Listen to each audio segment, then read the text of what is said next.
Today we're digging through the reject pile of the gun world. These aren't just flawed firearms, these are the pistols that make you question humanity. Prepare yourselves, this is the list of 13 worst pistols only idiots would buy. Let's jump right in. Number 13, the USFA Zip .22. Okay, we're kicking off with a relatively modern marvel of mismanagement. The Zip .22 looks like something a stormtrooper dropped after tripping over a space rock. It was supposed to be revolutionary, this modular .22 long rifle bullpup pistol thingy. Instead, it was, well, let's just say reliable wasn't in its vocabulary. Feed issues, check. Extraction problems, double check. Ergonomics that felt like holding a stapler designed by someone who hates hands, triple check. It used Ruger 10-20 seconds magazines, which is like putting premium fuel in a lawnmower powered by hope and despair. The company even suggested using a special accessory just to charge the darn thing safely. If your firearm needs another firearm accessory just to operate basic functions without potentially eating your fingers, maybe, just maybe, it belongs on a list like this. Buying this wasn't just optimistic, it bordered on performance art, a true testament to a solution searching desperately for a problem.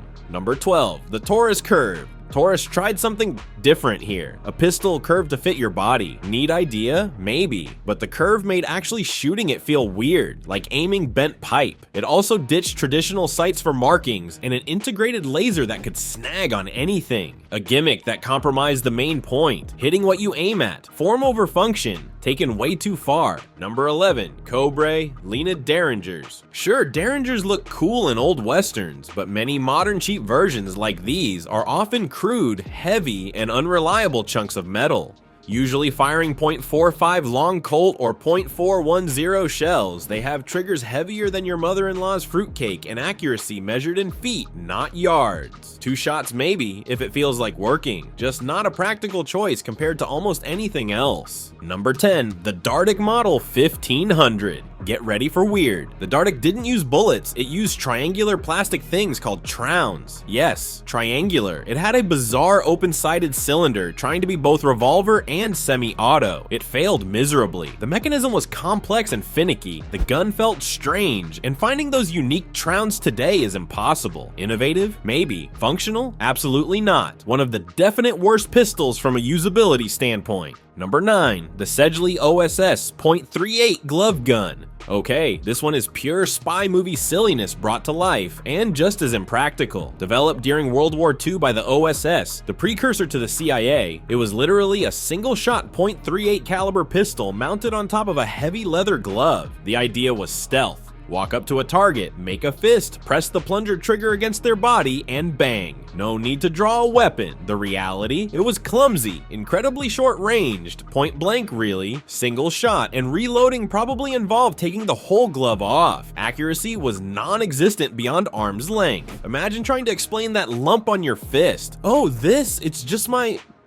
tactical hand warmer. While fascinating from a historical oddity perspective as a practical firearm, it was ludicrous. Anyone choosing this over, say, a small revolver or pocket auto for actual clandestine work needed their head examined, unless your goal was to punch someone really hard once. Number 8, Davis P380. Welcome to the Ring of Fire. Guns known for being cheap and often terrible. The Davis P380, made of zinc alloy pot metal, was a prime example. Reliability was a lottery. Jams, failures, even cracked slides were common.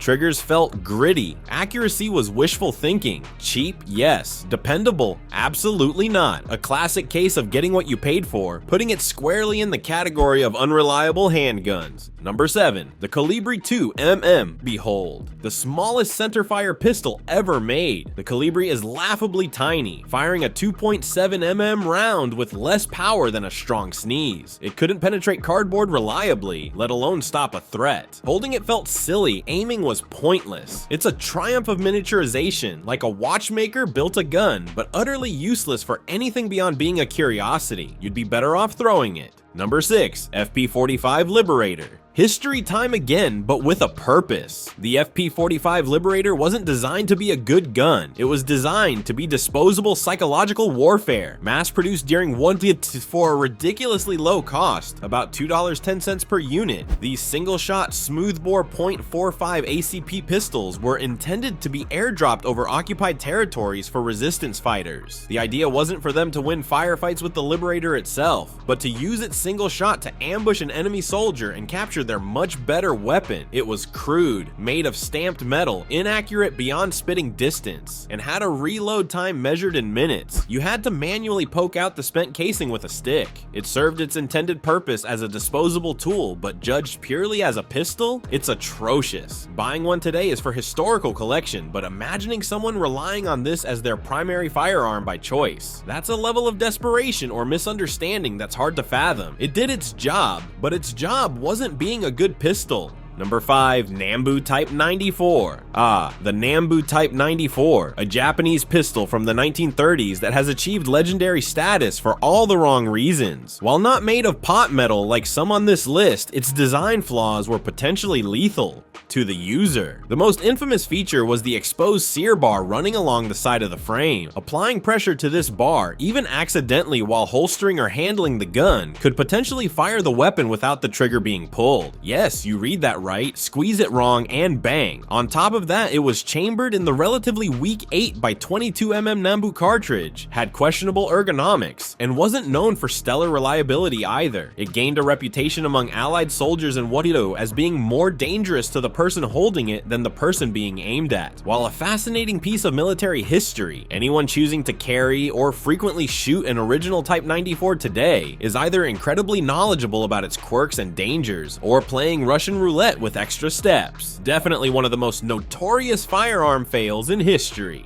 Number 4. Gyrojet Pistol. Beam me up, Scotty. The Gyrojet looks like it belongs in a 60s sci-fi B-movie, and functionally, it kind of did. Instead of firing conventional bullets, it launched tiny self-propelled rockets called microjets. These projectiles started slow and accelerated after leaving the barrel. Cool concept, right? Wrong. The problems were legion. First, accuracy was abysmal, especially at close range where the rocket hadn't stabilized or reached full speed. Second, reliability was terrible. The complex rocket ammunition was prone to duds estimates, range from 1% to a staggering 50% failure rate in some tests. Imagine pulling the trigger in self-defense and getting a sad little Third, the ammunition was expensive and quickly became unobtainable. It was an answer to a question nobody asked, a technological dead end that was heavy, unreliable, inaccurate at typical pistol ranges, and fired unobtainable ammo. Buying one was buying into a future that never arrived. Number 3, Lorsen L380, another star from the Ring of Fire, often seen as the Davis P380's equally problematic sibling. More pot metal, more reliability issues, jams, failures, cracks, heavy triggers, poor sights. Yes, it was dirt cheap, flooding the market, but its tendency to fail made it a terrible choice for self-defense or serious shooting. A classic Saturday night special that gave cheap guns a bad name for good reason. Number 2, high-point pistols, aesthetic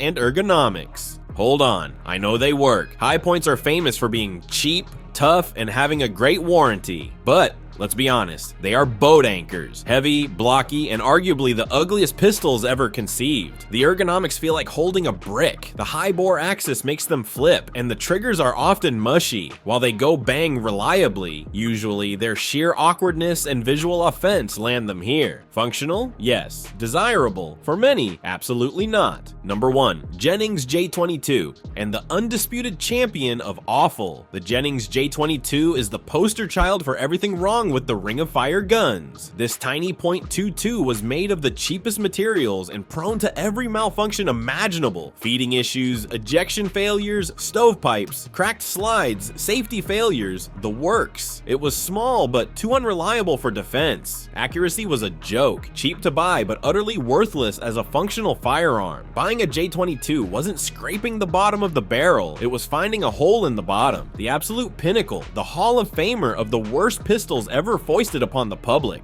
Whew, there you have it. 13 reasons to do your research and maybe save up a few extra bucks. What do you think is the worst gun ever? Let me know down below. Thanks for watching, stay safe, and don't buy junk. See you next time.